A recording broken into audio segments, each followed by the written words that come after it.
Love this podcast? Support this show through the Acast supporter feature. It's up to you how much you give, and there's no regular commitment. Just click the link in the show description to support now. You're locked in. Look at what we have here, folks. To the only show that matters. The cream of the crop. Duke loves wrestling. And there is no one that does it better than your host. I have come here to chew bubblegum and kick ass. The Duke. And I'm all out of bubblegum.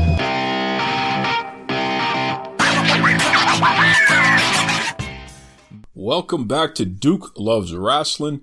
That's right, Jack. I am the man of the hour, the man with the power. Too sweet to be sour. First day of August. I am so pumped. July was too hot. It was too hot. I don't know what the heck was going on in July, man. I saw a stat where we had the hottest July on record for Boston, which is just, that's no fun. You know, there was tornadoes in my state, which we don't normally get tornadoes here in Massachusetts. That was kind of crazy. We had some kind of interesting weather event that happened the other day where the sky literally opened up and dumped torrential rains for like 20 minutes, 60-mile-per-hour winds. It was just crazy. I don't know what's going on. I'm ready for the snow. I don't know about anybody else, but I'm sick of this heat wave and crazy thunderstorms and weather and all this other nonsense. I don't know, man. Listen, last week we had a monster show, and I definitely want to give a shout out to our friend Styx, Ken Styx Ray. You know, he came on and gave us an update on that issue where he was at the venue for Fight for the Fallen, you know, AEW's pay-per-view, and the accessible seating for the disabled really wasn't all that accessible because the view, it was hard to see what was going on out there. I'll tell you something funny. You know, that's a pretty big story. And, you know, the first time we introduced the story, you got rave reviews and discussion online and what have you. Somebody from the venue reached out to Styx, as he told you last week, and all that good stuff there. I was having a conversation with somebody from one of the major wrestling websites, and we were talking about it, and I said, hey, you know, Styx gave an update. If you guys want to run this, why not? Whatever. And the guy had the audacity to tell me that he couldn't run it because he would need a statement in an email from Styx. Never mind the fact that Styx gave 2 podcast interviews. He needed a statement in email from Styx with all the information, and then he was going to take it to his legal department, and they would determine if the website could run the story because he was afraid of getting sued. I'm peeling back the curtain a little bit here, folks, because I got to tell you, this show, Duke Loves Rasslin, we have gotten a tremendous amount of wrestling media coverage all over the world, and it's really unheard of because this show is not run by a wrestler. It's not owned by a major corporation. It's just me, this, you know, wrestling fan guy who has a day job, but I do this thing because I love it, and you guys love it, so we deliver. And of course, we got, you know, the Boston Bad Boy. He's part of it, and he's a producer. And I believe I'm going to let him back in next week to update us on what the hell he's been up to. But anyway, this isn't backed by any major anything. It's just me, regular guy like you, ladies and gents out there, what have you. So I appreciate the coverage that the show has gotten through the years. But I got to tell you, what I don't appreciate is when somebody's lying to me. This fool said he would need an additional statement from Styx, where he's literally going to just write everything down and send it in an email. And then he's going to take it to his legal department, and they'll determine if the story can be written. Now, correct me if I'm wrong. If you're a media entity, isn't your job, when somebody says one thing, your job is to reach out to the other party and ask them if they want to give a comment, but you decide if you're going to run a story or not? How could you possibly get sued for saying person A stated that such and such happened? Entity B no comment, or entity B gave a comment, what have you. You're just reporting on the news. That's your job. That's why you exist, to report on the news. And I'm going to say that I feel like this person is lying to me, because on their website, they have posted stories from this podcast where people have said things. Like Manny Fernandez claiming he told Vince McMahon to go F himself, or the CTE story that Big Vito has told a few times, and, talking about the concussion lawsuit, or Rodney Mack coming on and talking about being lied to by the McMahons. Different things have been said on this show and have been reported on by many websites, including this one in particular. So I was a little perplexed. And while this person is talking to me, I was literally on their website taking a look at some of the stuff they had posted. And they had things posted on there that were said on other shows where it was literally a person saying, hey, the reason why X happened is because of Y. And this person has no sources that they're quoting. They're saying that sources told me. They have no named people that they are saying they got their information from. And yet the website, I'm pretty sure, didn't go out and get statements from everybody involved. So the guy just was trying to bury the story. That's the main idea. That's what I conclude. Maybe I'm wrong. I don't think I'm wrong. I think he was trying to bury the story. I'm just going to tell you right now, I don't play that. I don't play that. When people come on this show and they discuss whatever they got to discuss, it's all out in the open, Jack. That's just the way it is. Okay? I'm not afraid of any big billionaire-backed company or what have you. Listen, Styx has video of his view. It was blocked. He has photos of his view. It was blocked. The company reached out to him and apologized and said, do you have any suggestions on things? They just didn't handle it well from there. And that's between Styx and them to figure out. I'm just providing the platform for the information to get out because the company was ignoring the guy before that. Somebody reached out to the guy once he was on my show and once it started getting written about. That's what happened. Now, if this website that I'm not going to say which website it is, if they want to try to bury stories and try to hide behind convoluted, nonsensical reasons why they can't post a story, as opposed to saying, hey, I don't want to post that story, I got other things that are more interesting, could have said that and I would have respected it. But just know, I don't play that. And I'm not going to name names right now. I'm going to let that one breathe. But trust me, there may come a time where it's time to just say, hey, certain entities are full of crap. I'm just going to leave it at that, folks. Don't call yourself a news website if you are not actually participating in journalism. If all you're doing for the most part is reposting stuff that other people have broken and other people have created, I don't know what kind of news website you really are. I don't know. But I digress. So that was interesting. Shout out to everybody. I appreciate the support last week's show. Like I said, Styx was on. We also had a really good talk with my man from The Rap, Tony Maglio. Every time Mags comes on, it's always a big deal because he drops some knowledge on the wrestling industry and how to view things and see it from the perspective of those in the TV industry and those who cover the TV industry. And I just think that's such an interesting perspective because, again, we talk about pro wrestling and ratings and all this other nonsense, and we don't really know what we're talking about. It's important to get TV people to lend a voice and educate us on this thing. We weren't blessed with the knowledge of knowing everything. We need somebody to educate us on stuff. So, respect to Tony Maglio. That's my guy, man. Good dude. Good dude. Speaking of good dudes, I know Brandon Howard Thurston, he just put up a new episode of WrestleNomics Radio, which is, podcast about the economics of pro wrestling. I really, really encourage everybody to go listen to it because he talks about the WWE Q2 from the economic standpoint. He kind of digs into that stuff. It's pretty cool. Appreciate that. So, and I'm going to try to get him on the show to come on and break down some of that stuff in even more detail. I have some questions for him. So shout out to Brandon Howard Thurston, though. Good dude. Good dude.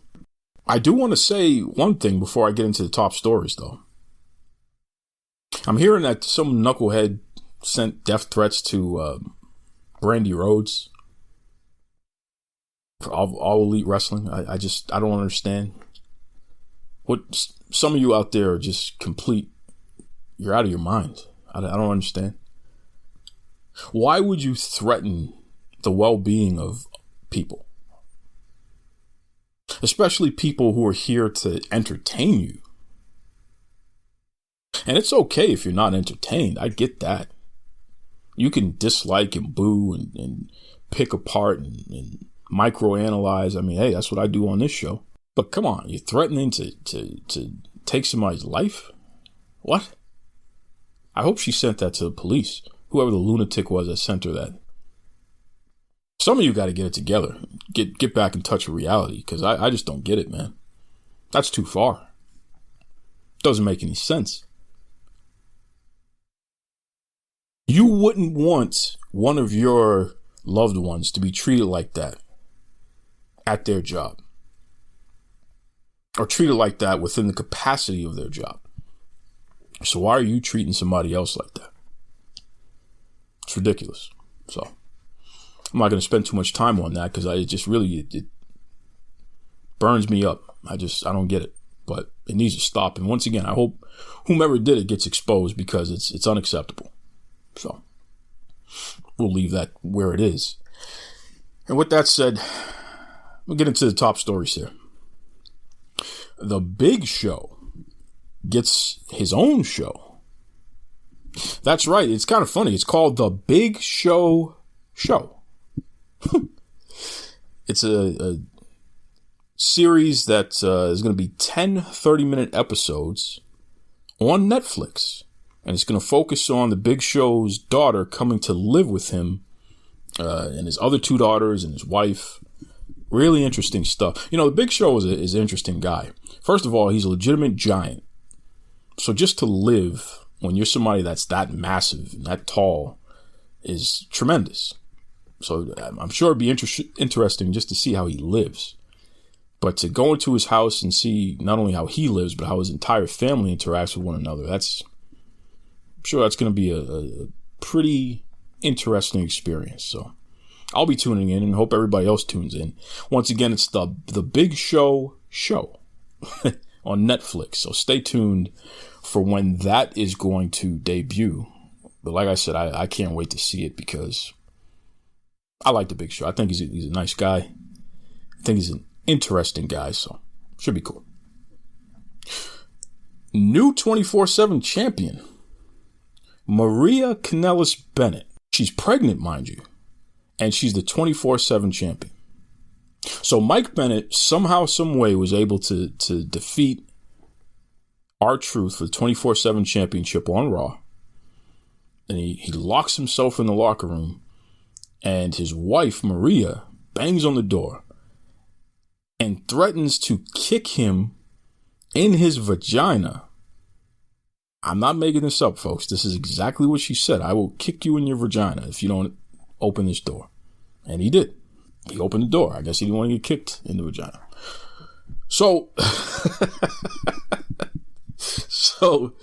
Maria demands that he get on his back like he does at home. That's another thing that she said. And he did. And she put her foot on him and told the ref to count 1, 2, 3. And she became 24/7 champion. She's pregnant. Let me say that again. This is I don't know, man. This is crazy. But I'm digging it. I got to tell you. I want to see what happens next. I think it's very interesting. Who's going to pin a pregnant woman? I don't know. I don't know what's going to happen there, but kudos to WWE for delivering this different content. I know a lot of people have been negative on the 24/7 championship. They've been negative on the Mike and Maria saga. You know, Mike looking like a guy who's taking orders from his lady and she's degrading him and all this other good stuff. We're so used to seeing the other way around. We've seen throughout history men degrading women in wrestling. I mean, hey, it's time to flip the script a little bit. And they're an actual married couple, and they're a happily married couple. They just signed a new contract with WWE. They're on the #1 show in all of pro wrestling, one of the top shows on all of television, weekly, doing things. Who the heck can find fault with that? I think it's awesome. I think it's completely awesome. And for the record, people told Mike Bennett he would never win a championship in WWE. Well, he just did. And not only did he win a championship, he won the most popular championship in the company, the 24/7 championship. That's the one that's getting all of the social media views and the streaming numbers and all that good stuff. It's a big deal. So many people were negative on that championship. And the stuff that R-Truth, the stuff that Carmella, the stuff that Drake Maverick and his wife Renee, the stuff that now Mike and Maria are doing, this is all just great comedy, compelling, interesting, lighthearted stuff. I love it. I love it. I want more of it. What did Dr. Pepper say? Give me more, more, more. That's right. That's what I want, man. I want more 24/7 content. I think it's awesome. Love it. Keep it coming. So, shout out to Maria. Shout out to Mike. And stay tuned. I guess we'll have to see what's going to happen with that. Speaking of women in championships, AEW announced that the first ever AEW World Women's Champion is going to be crowned when they debut their new show on TNT in October. So that's pretty interesting. Never mind the fact that they have not done anything to give us any iota of an idea of who's even in the running to be AEW Women's Champion. I don't even know how between now and then they're going to get to a point where these particular folks are going to compete to be the champion. So, I mean, I guess we'll have to wait and see how that goes. I really wish they would present their women's wrestling in a manner that actually matters. Because I got to tell you, the way that they've presented it, not the way that I've received it, it's the way that you've presented it. You've presented it in a way that it doesn't really seem to matter. The fact that you haven't put on a women's match in one of the last 3 matches of any of your pay-per-view shows, it just tells me that you don't really care about the women's division. And now you announce that you're going to crown a champion on a card that's coming up, but you really haven't done anything that show like who's competing. Like what's the women's division even look like right now? So I don't know. I guess we'll have to wait and see what happens. And it's going to debut on that show that doesn't even have a name yet, by the way. You know, I was reading the rap. We had Tony Maglio on. I was reading the rap, and he wrote a piece, and it was a good point. AEW's show that's debuting in October does not have a name. They're selling tickets to this show that doesn't have a name. Their advertising graphic says that AEW's having this show and it's going to be televised on TNT, yet the show doesn't have a name. Now we're in August. This is 2 months away and you still don't have a name of your television show. I mean, that's just dysfunctional. That's amateur hour. And yeah, I know, oh, dude, come on, man. They're going to get a name. What's the big deal? Oh, it's a pretty big deal for marketing and branding and, you know, for the television networks and people covering it and what have you. I don't know. It seems like amateur hour. Should have had that copywritten and up and all that by now. I don't know. Maybe my expectations are too high. I keep saying that AEW is a startup. So you got to give them room to make their mistakes. But everybody else keeps telling me they're an alternative and a competitor to the WWE. And calling them a startup is insulting. So if I go by those rules, then I have to say they're the most dysfunctional, disorganized thing going for a competitor to the number one company in the history of pro wrestling. They don't even have a name for their TV show. What are you doing? I digress. Because, Cody Rhodes, he said this week that he's not catering to the casual wrestling fan. AEW is not going to cater to the folks who are not AEW faithful fans. I'm paraphrasing on that part. He says they're going to focus on their core audience. Anybody ever remember that episode of The Cosby Show where Theo gives a big... It's one of the early episodes of The Cosby Show. Where Theo gives a big speech and, about just love me because I'm your son and don't judge me and all this other stuff. And Bill listens. And then when Theo's done talking and the crowd is done giving him applause, Bill Cosby says, Theo, that's the dumbest thing I ever heard anybody say. Oh, Cody, what do you mean you're not going to try to cater to the casual wrestling fan? What does that even mean? That means that you don't want a successful TV show. Your show is going to be prime time on TV. So the people who don't normally watch wrestling on a consistent basis, the people who have no idea what AEW is, or barely an idea, who are flipping channels and might happen upon it, you're not even going to think about them or try to add elements that may draw their attention. No.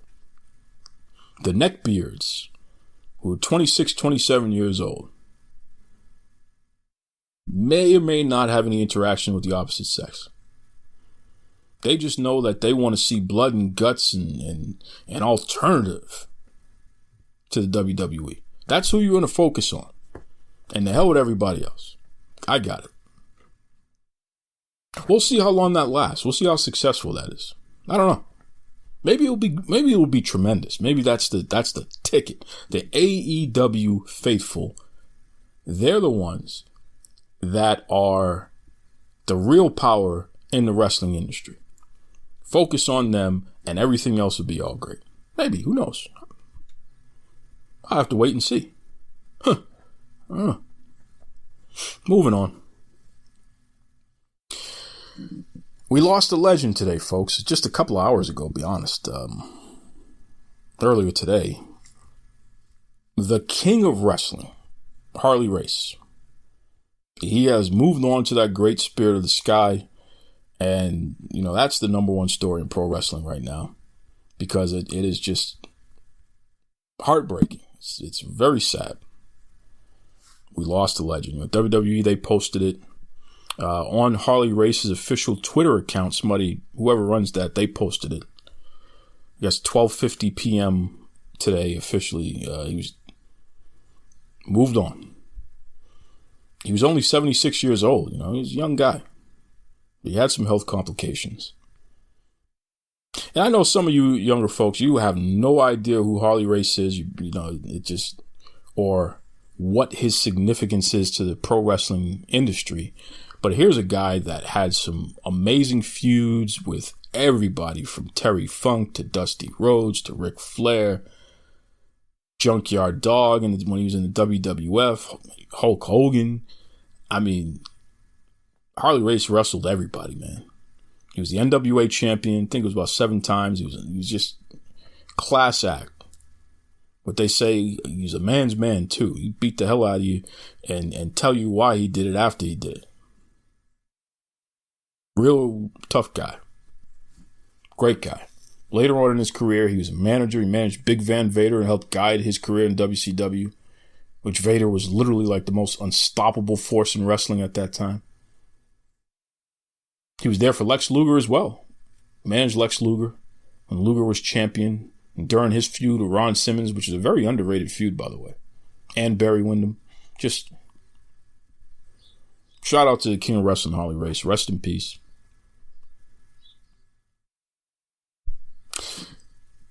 Folks, you've heard what I think. Now, what do you think? Do you agree with me? Do you think I'm a jerk? Maybe something in between. You can head over to Facebook or Twitter, even Gmail. Duke Loves Rasslin. Let me know what you think. I can take it, trust me. I think many of you know that because you send me some doozies, boy. Woo! You know, a lot of you got on me about what I said in last week's show and last week's show about Jimmy Uso's DUI and WWE should provide transportation for the talent. It just makes sense. A lot of you got all over me about that, man. Well, they're adults. They should know what they're doing and this and that. Yeah. This company's having record profits and they can't provide transportation for the talents from one town to the next town when these guys are on the road. These guys and girls are on the road all these days in a year. Give me a break. Protect your investment. But I do appreciate the response. I'm not looking for everybody to agree with me. I like debate, man. I dig that. If you can open my eyes up to something I didn't think about before, I appreciate that. Or if you're putting me in a position where I have to defend my position and that helps strengthen my position, I appreciate that too. It's like a pickup game of basketball. Bring on the debate, man. I love it. I don't mind people who agree with me, but I love it when you disagree with me. So shoot me a message. Let me know. All right. Okay. Listen, my man, Dusty Wolfe, somebody who I grew up watching Saturdays and Sunday mornings on WWF's 2 TV shows, you know, Superstars. And what was the other one that they had? There was Superstars and, oh man, it escapes my mind. Wrestling Challenge. Dusty was an enhancement talent that everyone loved working with because he always made them look good. But Dusty also wrestled in the Global Wrestling Federation and the NWA territories, and he was in WCW as well. He's a guy that is well respected out there. When he retired from pro wrestling, he became an adjunct history professor. So here's a guy who's educated and knows his stuff, really sharp. So I'm just checking in. He's a good friend. We were having a conversation. I said, man, you know what? Let's just record this because it's always fun when we talk. So you're going to hear this great conversation between Dusty and I, and stick around because afterwards I have some thoughts. Yeah, and then we flipped over to the Raw reunion just for the hell of it. I just wanted to see what some of the guys looked like.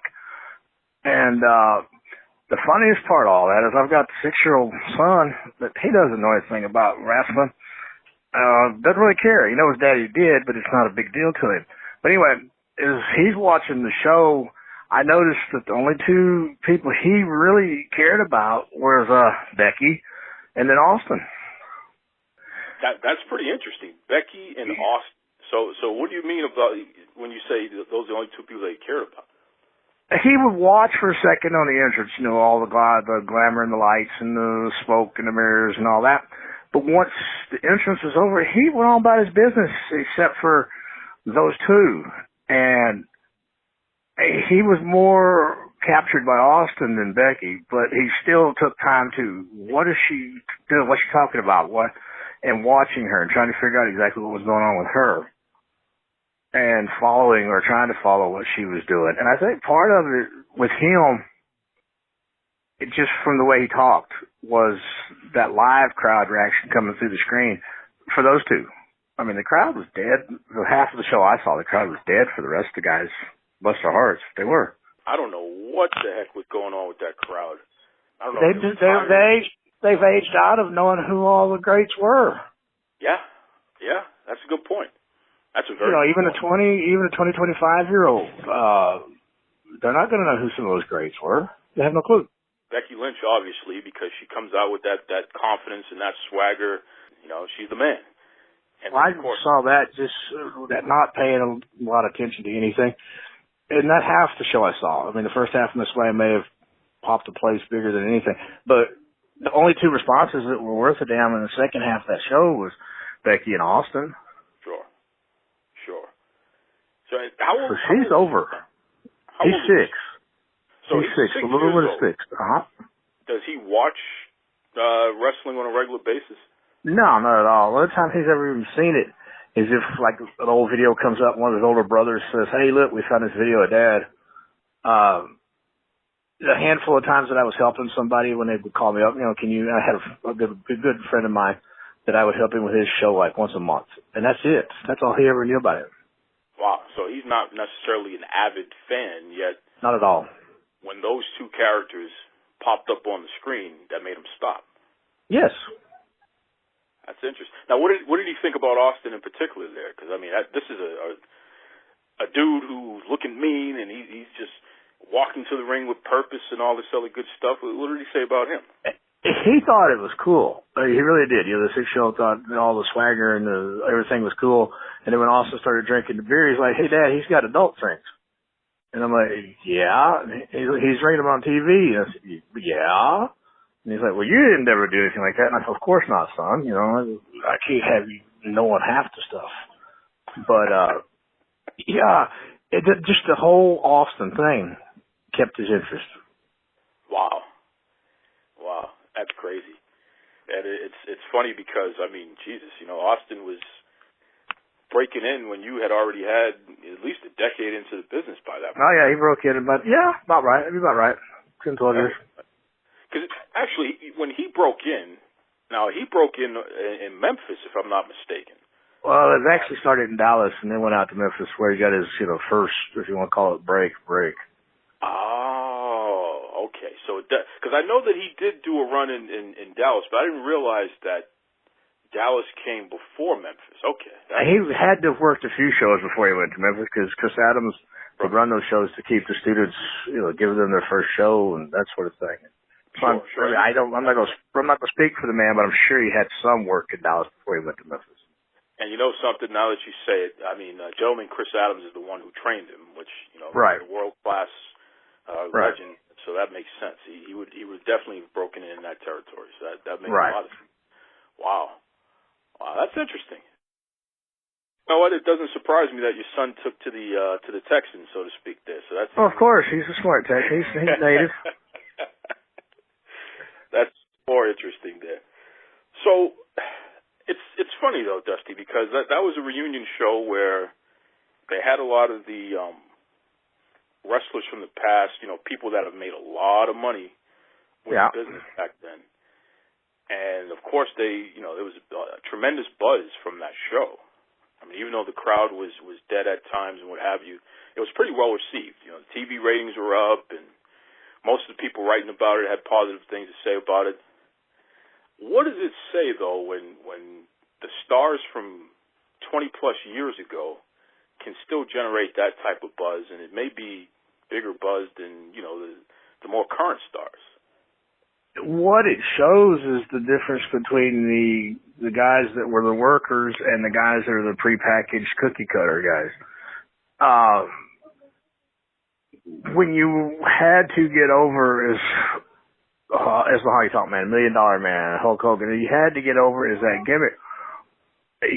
People they're going to remember that more.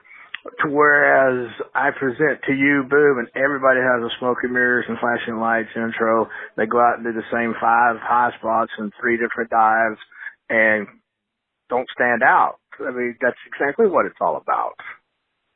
And, Vince has completely reeled himself back into the old Lester Welch, Jerry Jarrett mentality. If I got a small number that I take care of and I make sure they stand out and I pay them well, and then the rest, I don't care. I could fire them tomorrow and replace them. And instead of, I need everybody over because I never know who I'm going to have to put in that spot tomorrow. Completely different mentalities.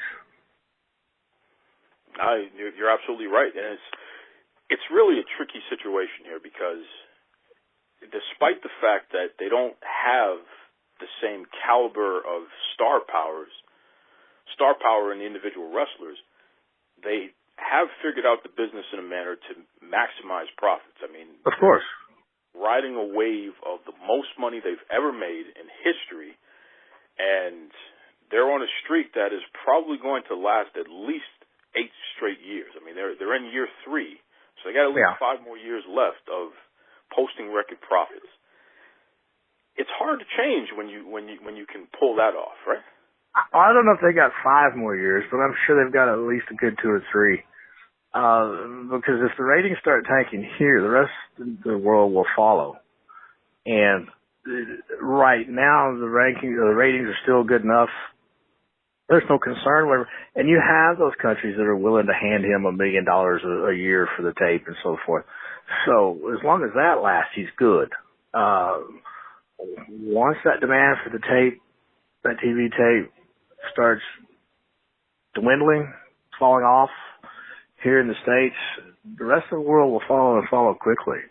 You may be completely on dot with 5 years. It could be, maybe 10, who knows? That's the kind of stuff I don't know how to predict anymore because of technology, but I see it being just 2 or 3 years once he finally just falls off the map here. Now, Dusty, you have wrestled for pretty much every major promotion of your time. Mm-hmm. Mm-hmm. And in fact, your run with the WWF in particular, I mean, you were on Saturday and Sunday morning TV for a good 2-3 years straight, every week. Every week. And I was there for 6 years total, so yeah. I went in at the height of their popularity, at 87, and I was there until all the scandals created a situation that it was hard to stick around for somebody underneath because the money just dwindled. But yeah, I was there and saw quite a bit of how everything works in that system. So I don't know about today, but I do know that I was right there. Does it surprise you that it's been able to endure and last for as long as it has? Because let's bear in mind, when you broke into the business in the 70s, we had territories still. Yeah, well, I broke in the early 80s, but yeah, we had territories then too. And Vince McMahon pretty much, bought up everyone he could and squeezed everybody else out, so they had to go out of business. I blame Crockett for that more than I do Vince, but yeah, Vince was involved. There's no two ways about it. But my point is, in saying all that, is the WWF and now WWE, they definitely have had moments where they're facing bankruptcy, facing situations where they literally were at their last dime. Yeah, twice that I know of. Yeah, exactly. Does it surprise you that they're still here? At some levels. And then at other levels, Vince is just that ruthless. And he is that bright. I think we have to give some credit to Linda, too, because she's been right there next to him even if you didn't see her. They're just that bright. There's no other way to put it. I mean, they may be the most bright in history in terms of from what I see, yeah. I mean, and we can go back to guys. We can go back into the history even before any of us were born, and you had guys that controlled the wrestling business, but they not at this level, nothing like this. What do you think about this thing going on the other side of the block here, where you have All Elite Wrestling, AEW, Cody Rhodes, and a bunch of his friends? They're all executive vice presidents. They found a guy with literally a billionaire, right? Shad Khan, and his son Tony is really the one running the financial show for the company, right? But you have a situation where the people who are in charge of the creative and the booking and really the wrestling side of everything are also active competitors on the roster. Well, Booker actually still working. It's nothing new. But from what little bit I've read, what little bit I've heard, this is a situation where it's like 8 or 10 chiefs instead of 1 or 2 chiefs and the rest being Indians. And I'm not sure how that's going to work. It can't. That structure just cannot work. And don't get us wrong here, folks. And I'm sure that I can speak for you in saying this. We all want it to succeed. We want I'd love to see it succeed. One more place for the boys to make some money. And if they succeed, there's no telling what they would do from that point, which would help even more people make a living.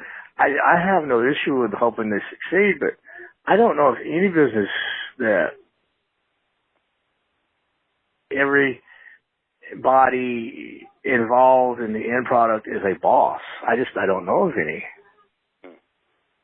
And when you start mixing in, and then you start mixing in these egos, and you start mixing in, the ego will be the biggest problem.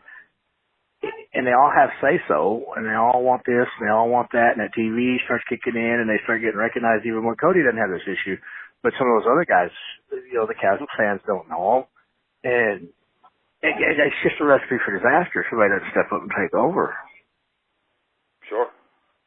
Sure. And, speaking of Cody, I mean, he came out with a statement, I believe it was yesterday, where he said that they're not going to cater to the casual wrestling audience. They're going to focus on their core audience. Well, bless them. I don't know too many incels that go to shows. And I don't know too many keyboard warriors that actually leave the house. If he can structure the company in such a way that people at home will make him his money, then he might be on to something. But if you just, in general, plan on having how many ever tens of thousands of the guys that sit in Mom's Basement as your core audience, that's another recipe for failure. It's that casual fan that catches on and says, hey, I like this. And that's the one that's going to show up at your show, buy your pay-per-view, that sort of thing. Unless there's just more incels out there than I know of, and he can, he's got a bottom line number. He needs, let's say, 80,000 every pay-per-view and people, and he knows he can get that. Then go for it. But I don't see it. I don't see how it works. And we brought up your son, your youngest son, there as an example. Mm-hmm. He'll never watch it right. Exactly. He's a perfect example of a casual, and he's the age at which they get hooked. So we're not even going to worry about him or focus on him or present anything that's going to entice him. We want to focus on the neckbeard who's maybe 25, 26 years old, and God knows if they have any interaction with the opposite sex. And if they left the house, they wouldn't be so busy on the computer. Yeah, well, there's that too. That's the whole thing. That's what we're talking about. They even have interaction with other people off of online interaction, that sort of thing. Yeah, that's those people aren't going to make you a ton of money unless you can find a way to make it work through technology. But then you're still going to have. I don't know how you wouldn't have to have some people paying for live events and so forth. I just don't know how. Sure. And it's interesting, too, because if you talk to any historian, and, you're actually a adjunct history professor, so you are a historian in your own way there. But if you talk to a wrestling historian, they'll tell you that the most successful periods usually involve the crowd being a mixture of different ages, and it really comes down to families. Not just that, but you do need older folks. You really do. Absolutely. I mean, when I started, I was a little older than Grant, my little one, the 6-year-old, when I first started watching. And I remember you couldn't go to the Keel unless you were 14. You couldn't go to the Garden unless you were 14. There were other arenas like that across the country. You couldn't go to a boxing or a wrestling match unless you were 14. That crowd's gone. That crowd's been killed off. But that was one of the most successful of all the territories. They had that TV, they ran that TV. I know times have changed, but when you cut out an audience, you best be really sure of what you're doing with that one that you're trying to keep happy. Sure, and like you said, that audience is gone, and what happened to them is that they aged out. Yeah, and didn't cultivate who was coming next. Exactly. Which is one of the things that the WWE has been very successful at. They have continued to cultivate that next generation of fans.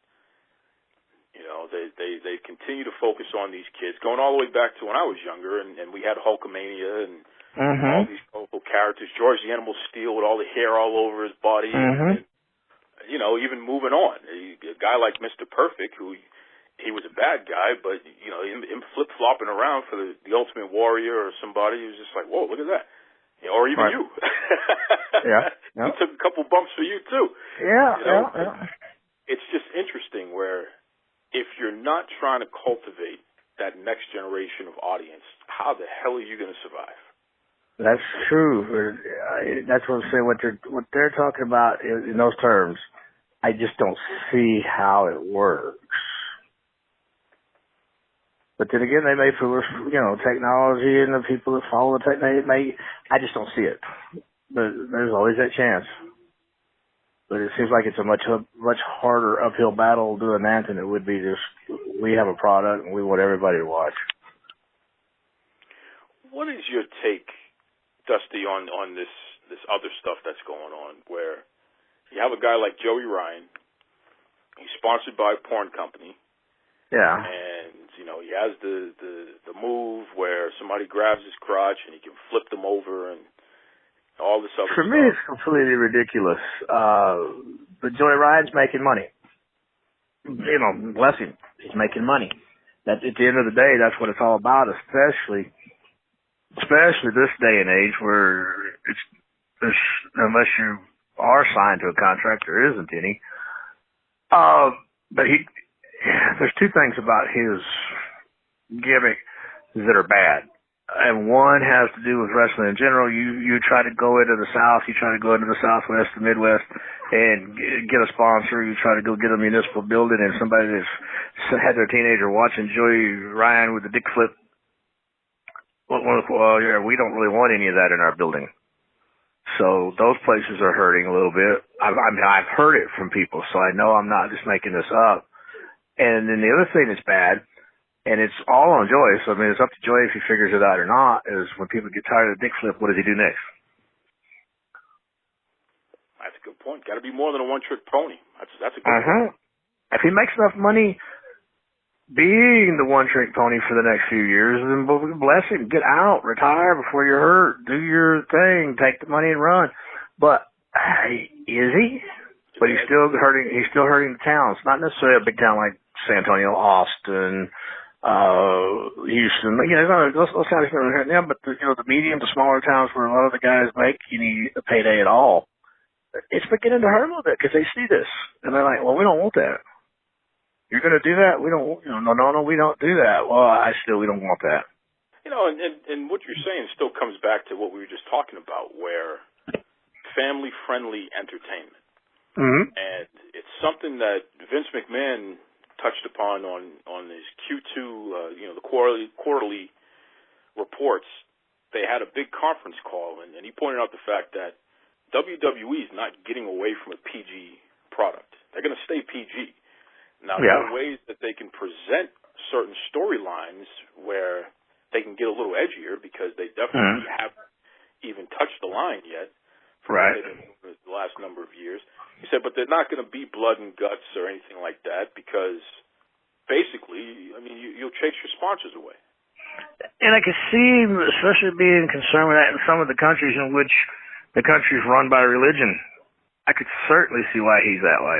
And not necessarily, I have to worry about just the U.S. and Canada. He's got, 50, 75 other countries that he has a tape in. How many of those would he lose if he did go back to the Attitude Era? It's a good point. What do you think is going to happen, just from a general standpoint? What's the next frontier in pro wrestling? I mean, I don't really know. Oh, you've been around long enough to know something there, Dusty. Come on now. It's not going to go backwards. All these guys that think they're going to run their,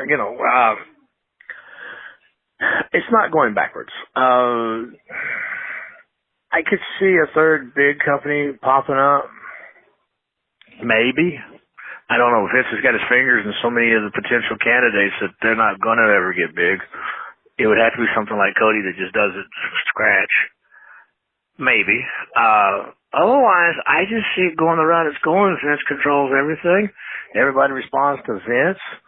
On the independent scene, there's good shows. I've seen some good crowds in the places that I didn't see just 5 years ago, but I don't know if those are the exception or if they're the rule anymore. I kind of think they're more the exception. And you're not going to have guys that it's just going to get worse as far as the independent scene goes. That part's true. Because I can look, like when I go over to social media, I can look on any timeline of mine and I'll see 10 different schools. And each one of them's got 10, 15, 20 people posing in the ring together. The newest class, blah, blah, blah. There's no way the wrestling business, the wrestling industry can handle all of that. But the only money left on the independent scene for most is running that school. So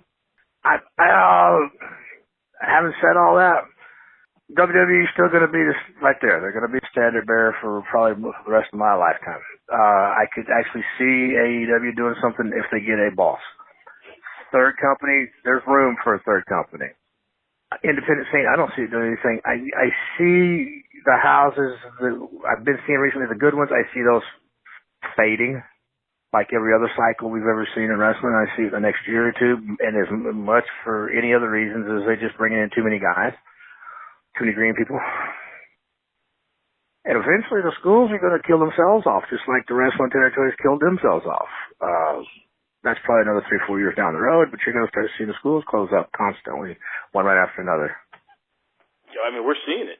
In fact, which is really a sad state of affairs there, but it looks like the school that WWE superstar Kane, who's now the mayor of what is it? Tennessee.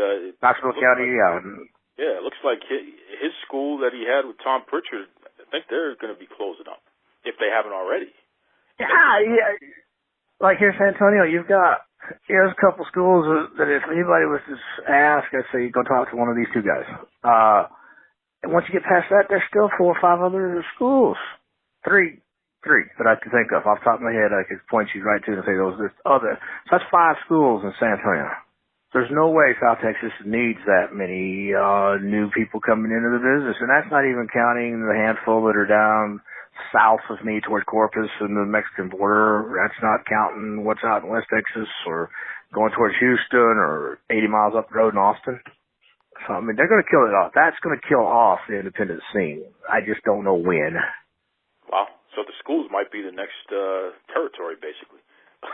They're going to it's their own fault, too, though. But, yeah, exactly what it is. Didn't even think about it like that. See? Well, there's no way. Like I say, you can run through any social media you want to, especially like you or me that have wrestling and wrestlers and all that. And you look and you see this school, you see this academy, you see this place, you see that. Just in a matter of 2 minutes of scrolling, you see 5, 10, 12 different schools. Or you see a seminar, and, bless the guys making the seminars and doing the seminars. I have no problem. Go make your money. But you look at the seminar, and there'll be 50 guys at the seminar. Yeah. There's no way the business can handle all that. Yeah. It can't. Yeah. Oh, those are good takes. Those are good takes. Yeah. And I've been telling you people for years is the schools are going to end up, they're going to end up destroying they've already destroyed any kind of individuality. They're going to end up destroying the industry. Tell us about your book real quick. Yeah, Attorney German is still out there on Amazon as far as I know. If not, we could always find me on Facebook, find me on Twitter. I don't handle the Twitter account, the boss does. And make sure that they can get a copy. That's no problem there. Good stuff. Good stuff. What's the Facebook? It's just Dusty Wolfe. That's right, with an E. With an E, yes. Spell it correctly. Listen, real quick, how you holding up, Dusty? I know you recently had a surgery there. I'm feeling much better. I had back surgery at Christmas. They took a piece of bone out of my back, removed a cyst, and I was able to stand up and I quit having fire in my legs. But the downside of that was I realized how badly injured my hip was. And over the course of the next few months, I went through anyway, hip replacement was in May. And it's slow, it's healing.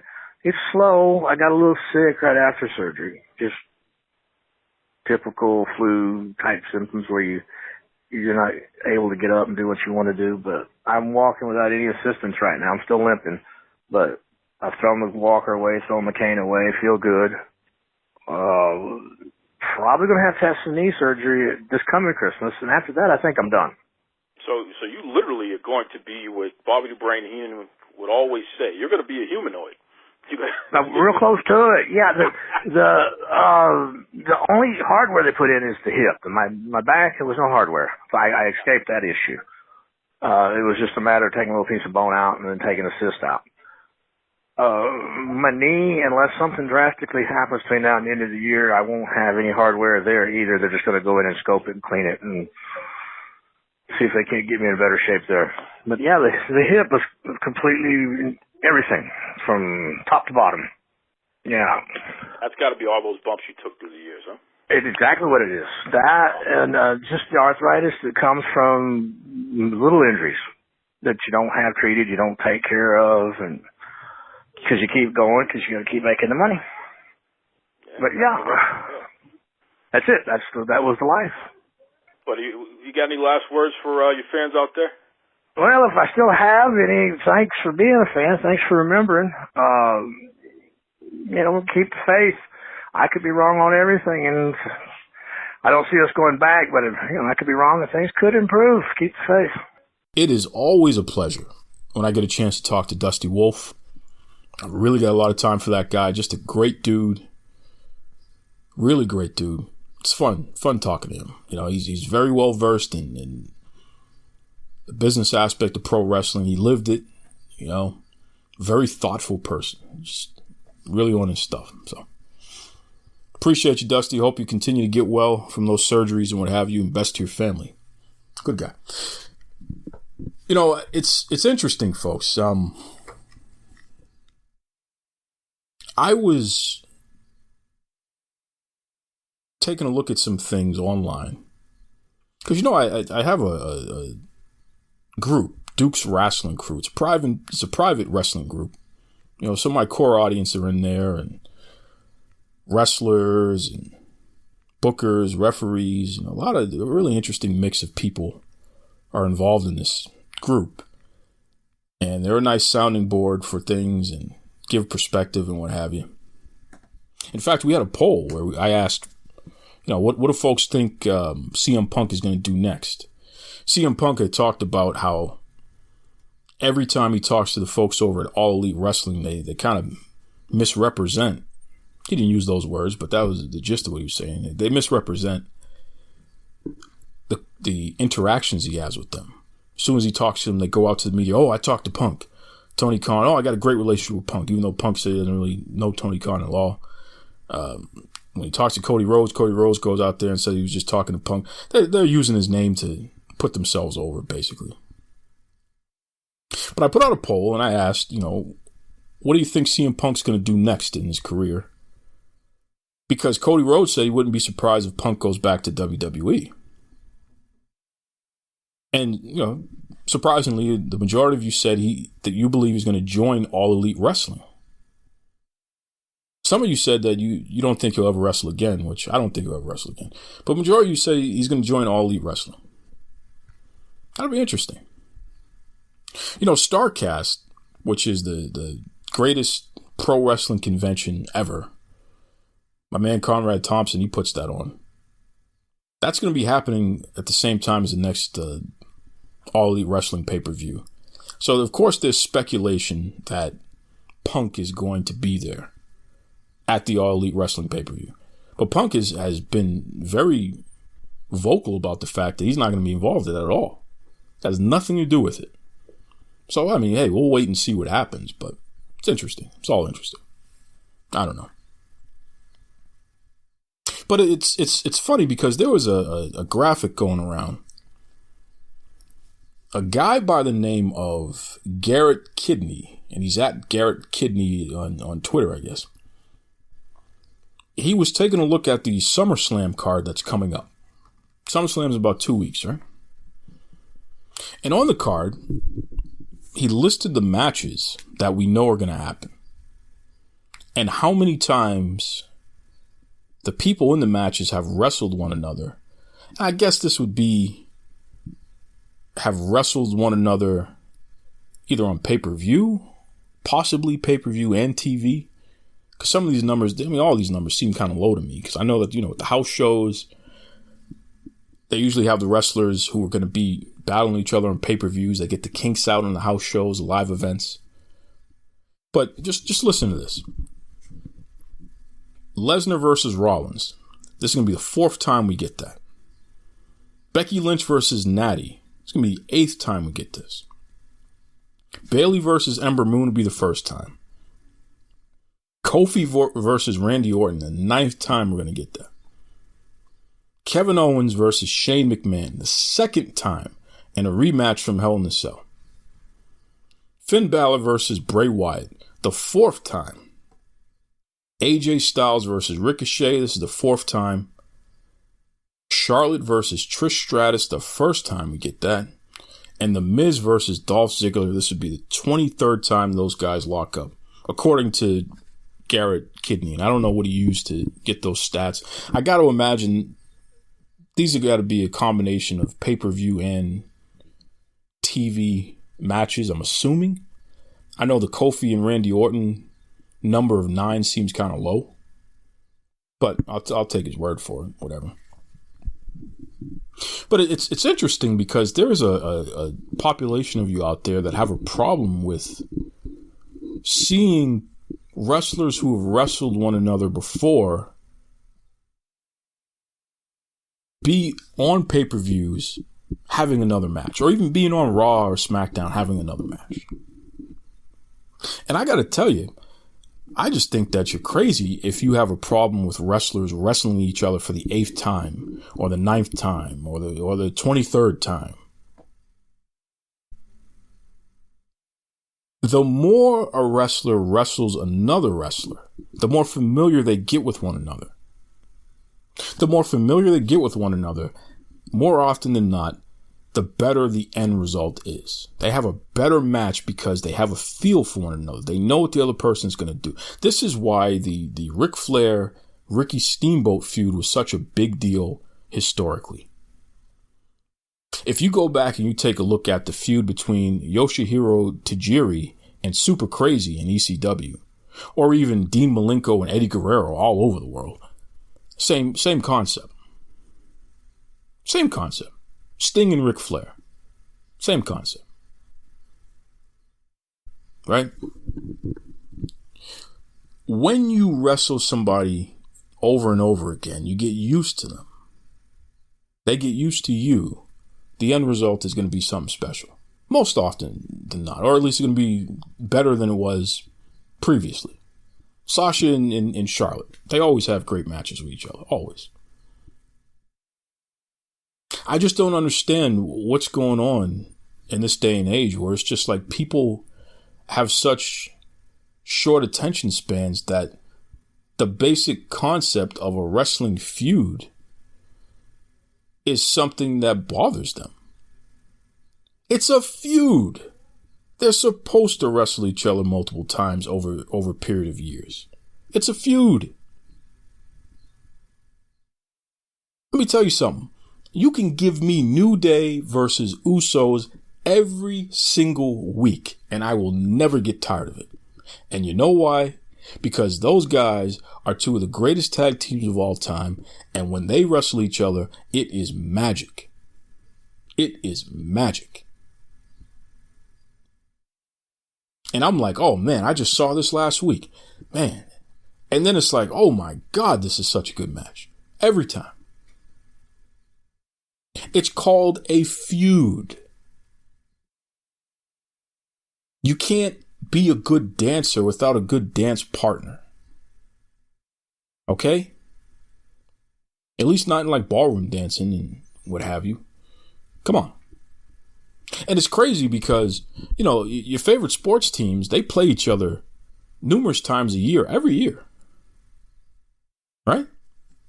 Football, baseball, basketball, hockey, European football. Right? They play each other multiple times a year, every year. What's the problem? Other than that you don't understand the concept of a feud. And here's the crazy part about it. Feuds make money. Because we're talking about a personal issue between entities, right? Sasha and Charlotte basically came up through the WWE system together. They have a personal issue with one another. Anytime they wrestle each other, that's added to that feud. It's a historic deal there, right? I know they're not wrestling on this card, but I like to use them as an example because they're a great example. Brock Lesnar and Seth Rollins, they got a feud going on. And it's a fairly one-sided feud. Lesnar has gotten the better of Rollins most of the time, but it's still interesting to watch. Kofi Kingston and Randy Orton is a great match every time. You don't even have to think about it. Sign me up. I'm watching. Every time. Two of the greats. Every time.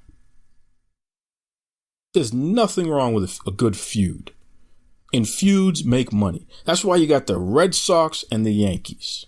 Right? That's why you have, the Golden State Warriors versus anyone LeBron James has. Feuds make money. Feuds make money. I'm telling you. Larry Bird versus Magic Johnson. Feuds make money. I'm telling you. So, if you want to bring back John Cena and have him wrestle Randy Orton, I'm going to watch. You want to put Flair and Hogan in the middle of a ring with each other one last time? I'm watching that match. I'm watching. Undertaker can have one last Hell in a Cell with Mick Foley. I'm going to watch. Feuds make money. We want the feuds. We want quality wrestling. And you're not going to get that unless the talents are familiar with each other, most of the time. It's very rare that wrestlers will wrestle each other for the first time, or only one time, and they have magic in the ring.